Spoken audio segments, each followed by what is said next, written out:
Sir, are you still in touch with Senator Bato de la Rosa? Kasi a couple of days ago, I understand, Senate President Tito Soto was asked about de la Rosa's case and he said na well, si Senator Bato should participate pa rin because he is not on official leave anyway.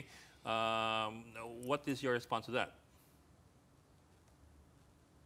Well, knowing na medyo sabog kasi yung messaging ng gobyerno, hindi talaga natin alam kung may warrant of arrest na o hindi. Dalawang high officials na po ang nagsasabi na meron. Tapos yung DOJ naman, sabi wala, yung DFA wala. So we also would like to be clarified as to what procedure would be applied if indeed there is a warrant of arrest. Would it be extradition rules or would it be surrender? And I have heard the opinions of our legal luminaries that it would be surrender simply because of the fact that the ICC is not a state pursuant to Rule 1, Section 3M, so therefore extradition rules would apply. I have a counter opinion on it that the extradition rules were precisely issued in order to govern issues like this. But then even if we concede it under surrender rules, we do not have clear implementing rules and regulations on the matter. If you read Article 59, even the competent judicial authority has not been defined under Philippine dispensation. Shall we conduct pre-trial? Shall we conduct preliminary conference? That has not been defined. If you also read Article 59, the proper process as to how you would effectuate surrender has not also been defined. So it is premature, therefore, to implement surrender without passing through our local courts, and the procedure as to what will be done by the courts, what proper petition should be filed, should be clarified and should be in written form before we implement such.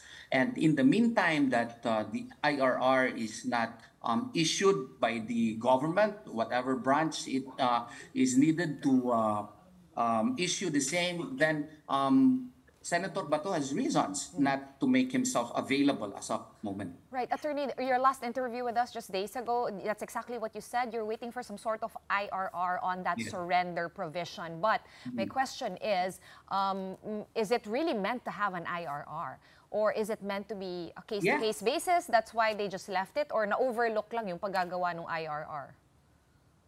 I think now they are realizing it because I have information that the DILG is somehow crafting one. And I know that for a fact because I also have friends there. And they are trying to craft what they call as a IRR, which would comply with the requirements on due process. And that is a very good development because indeed, no Filipino should just be dragged right away just because there is an alleged warrant of arrest from a foreign court and brought to a foreign court without passing through our local courts. We have functioning court system here. Kung may kaso si Senator Bato, ang amin pong stand ay Pilipino po siya, pailan ninyo ng kaso dito sa Pilipinas at aming haharapin. Kung argument ninyo ay Article 127, mag-apply pa, may jurisdiction pa yung ICC dito, even if kini-question namin yan, at the very least, the provisions on Article 59 should be applied. Kasi kung basahin mo, pati nga Article 89 on surrender, kailangan po applicable local law ang mag-apply doon po sa surrender. So kung even under the Rome Statute, yung applicable local law ang dapat mag-apply on surrender, then dapat klaro yung rules natin dito. Yun po ang aking humble stand. Yes.